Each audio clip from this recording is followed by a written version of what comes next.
Real Broker and Forward Capital, and you guys are at my open house right now in Eva, the 911166 Ava Drive. So, welcome to open house, and until the next guest comes to check out the house, I'm just going to talk to you about some questions that some home buyers and sellers, and basically just some conversations I had this week that I thought were interesting. So the first one is, what documents are needed for pre-approval? And that's a good question because getting pre-approved is like one of the first steps in buying a home. So being ready, like preparing all your documents ahead of time, can be really helpful. So let's start with, it depends on the loan program that you're picking. So if you're like an investor and you're buying an investment property, it doesn't always require the same documentation that is required for like a conventional home or a conventional home loan or a first-time home buyer type situation. But generally, last 2 years of tax returns, if you're a W-2 employee, most recent W-2s, last 2 pay stubs, if you get paid bi-weekly, if you get paid weekly, last 4, ID, valid ID, government issued ID, Costco card probably won't work. I've never had anyone try that, but it probably shouldn't, can't be expired. You do want it to be like current, but doesn't have to be in the state that you're purchasing. It's really for us to know and the lender to know you are who you say you are. So just a valid government issued ID. You don't need a purchase contract to get pre-approved, right? Like that kind of comes after you get pre-approved in a lot of circumstances, most circumstances. So yeah, those are your basics, I would say. I'm probably missing something, but bank statements, that's another good one. Like wherever your down payment is coming from, if you're doing down payment, the bank statement, most recent bank statements showing where that money is, super helpful. There's some programs where you have to provide 12 months of bank statements. So like right now it's July. I don't think my bank has issued July's statement yet, but if I was using it's like an alternate doc program. If I was using that, then I would need June to June, right? Hi, Brecken Corso and Calico Wood. I'm talking about real estate stuff. I'm at an open house. I'm good. How are you guys? Hi, Squishy Burger. You have the channel, The Bird Crew. Okay. Cool. Hi, everybody. Thank you guys for tuning in. I'm at an open house in Eva. I don't want you to just like stare at me the whole time, so I'm going to show you a little bit of the house while you're here, and still going to talk about some real estate questions that some of my folks asked me this week. Brecken Corso, please sub. Sure, I'll take a look at your channel. Awesome. Monkey Ara Sun. I don't know. Try that one again. I don't get that one. Try that one again. All right, let's spin around. So guys, we're in Eva Beach today, and we're just talking about what documents are needed for a pre-approval. And then next question, it's a super nice house. Here's the kitchen I've just been hanging out in. Stainless steel appliances and stuff, but it's been updated since it was built back in 1993. It's cool. It's a cool house. Oh, there's a little bird hanging out outside. Can you guys see that? It's probably gonna fly away. So this is cool, little side yard. Hi, Seth.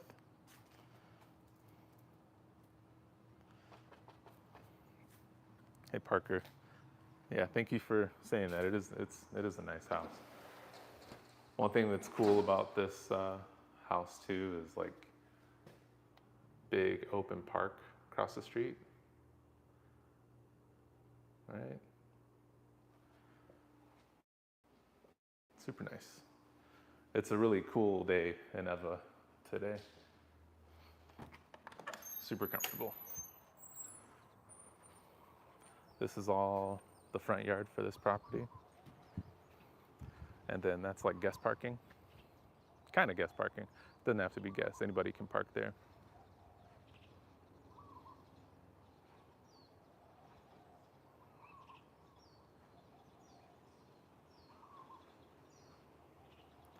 These homes were built like back in the 90s, so these trees have had a chance to mature and be really green and nice. So that gives good shade and, I don't know, good feel for the community.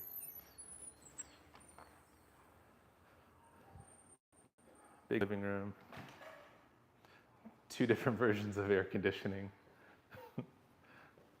Got the split up there. Then you got the window unit right here.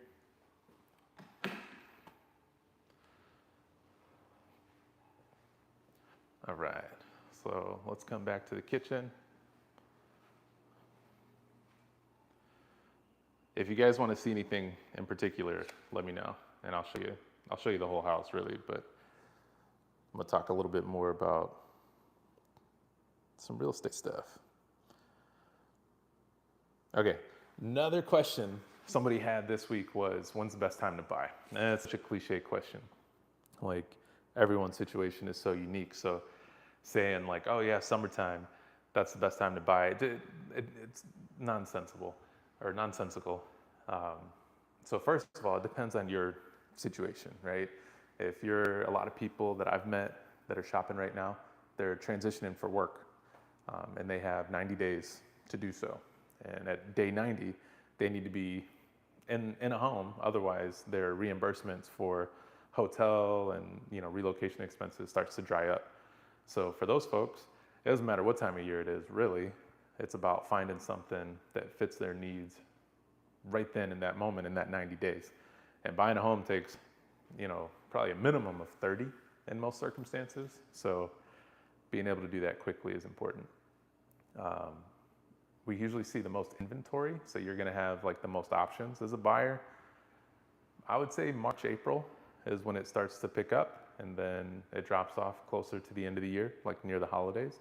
But there's still good deals, and there's still like still homes for sale like on Christmas. So I wouldn't say like delay or wait any longer than you have to. Just talk to a realtor, go on some of the big websites like Zillow, and start a search. So that way you can just know when something pops up that you're interested in. And if you see something you like, start making moves. It could take longer than you expect. It could take shorter than you expect. You just never know. Every property is different, and then every buyer is different. So I would say like plan earlier, like start earlier. I had clients that bought last month in June, and we had started searching a year before. And it wasn't like, every day, every weekend we were going out and looking at houses, but they started early and really got like the ball rolling. And it helped because when it came time to submit an offer, they were super confident because they had already seen a lot of properties, gotten to know some areas. It was good. So starting early, whether if you have a goal of being out of your home in like September, like out of a rental in September, maybe that's when your lease ends. I would say 3 to 6 months before you should be actively house hunting. And yeah, I think that sounds right. And that it just gives you a lot of options. This one was interesting. It came up over the weekend. One of my new buyers that I met with, they came into an open house and they liked the house. They talked to me, they liked me, and they started asking like really specific questions about, what should I do if I'm under contract and my agent isn't talking to me? And that was a red flag, like immediately, because I don't know, like that, it's just too specific. And so I just asked if that was, I'm like, is that the situation you're in? And then the floodgates opened and they just started sharing all these details. Like they submitted an offer on a property. It's a short sale. It's taken forever. And what do? Their agent doesn't communicate with them. Their agent doesn't give them updates. Every time they try to call, text, they don't hear from them right away, really, or as quickly as they would like. And I'm not going to say who the agent is. Um, it's not cool to like badmouth other agents, and you really never know what's going on. Like the buyer could be super unhappy, but the agent really could be doing their best. So I'm not going to dog them. Um, but I told the buyer, like, you can technically you can change representation like during a transaction. It probably doesn't make sense to do because the agent that wrote that offer for you, they have every expectation that they're going to see you through that transaction, that they're going to get paid. Um, I would say like maybe the easiest way to go about it would be to talk to your agent, let them know, even sending an email, like a written notice. Hey, I'm really unhappy with the service I'm getting, and you can look it up online, or you can ask the agent directly who their broker is. Because in Hawaii, when we write contracts as real estate salespersons, it's not our name on the contract, it's our brokerage. So for me, Real Broker, for somebody else, Century 21, or whatever. And whoever the principal broker is for that company, they're the ones ultimately responsible for that contract. So if you got a beef with your agent, talk to the broker, and talk to them first, but talk to their broker and let them know these are my concerns, because I guarantee you the broker wants to preserve your business and wants you to be happy and give a review and give referrals and all that stuff. So talk to them, and they'll give you some options. Don't go bad mouthing your agent, and don't start working with another agent, especially if you have a buyer's representation contract in place with your current agent. That's like, holy cow. So now, ever since maybe 2-3 years ago, we have to disclose our relationship with our buyer, like before we show them houses, especially before we show houses, but definitely before we submit an offer, right? We have to have the buyer sign a buyer's representation contract that says, I'm your agent, these are my responsibilities, this is what you can expect from me, and this is how much I'm going to charge you for my services. And signing that means that it's a contract. So I'm not an attorney or anything, and I'm sure there's ways out of it, but if you're signing a contract, you need to be ready to follow through the terms of the contract. So don't sign one with one agent and turn it on with another agent. That doesn't terminate the first relationship before you move on to the second. That's life advice. Yeah. So my advice to the person I met last weekend that I don't like my agent is decide whether or not the house losing that home is important enough to you, because that might be, I don't think so. I don't think it would get that bad, but that might be, the way out, basically, is if you're saying like, all right, I'm just going to cancel this contract and cancel this purchase contract. I don't want this house anymore, and cancel your buyer's representation contract with the agent. That would be a clean getaway. You walk away and go find another agent, go find another house, right? But if there's stuff you don't like your agent doing, if they're not communicating well enough or frequent enough, just tell them. Just let them know, like, hey, I want more updates, or if you have specific questions, reach out. We do a lot behind the scenes, and some of the best agents, like, we can struggle with like consistent follow-up. Sometimes there's a lot of fires burning at once, so your attention is drawn to kind of the more immediate things. So yeah, just talk to your agent. We're in sales. Most of us do this like full time, and we do it pretty well. So if you have an issue, just let us know. We want you to be happy, right? We're not just doing it to make money. Like, we want you to be good too. This one came up today. So my client, one of my clients, where they haven't submitted an offer on anything yet. They're still just kind of looking around patiently, which is good. They asked about a property that they were interested in or saw online, and they were thinking that maybe they should submit an offer on it. And I said, okay, cool. let's actually go see it in person first. And they're like, great, we can do that. So we're gonna go see it probably, I don't know, over the weekend, or I think they might be doing an open house or something. So we'll go and check out the property. This is a guest bath.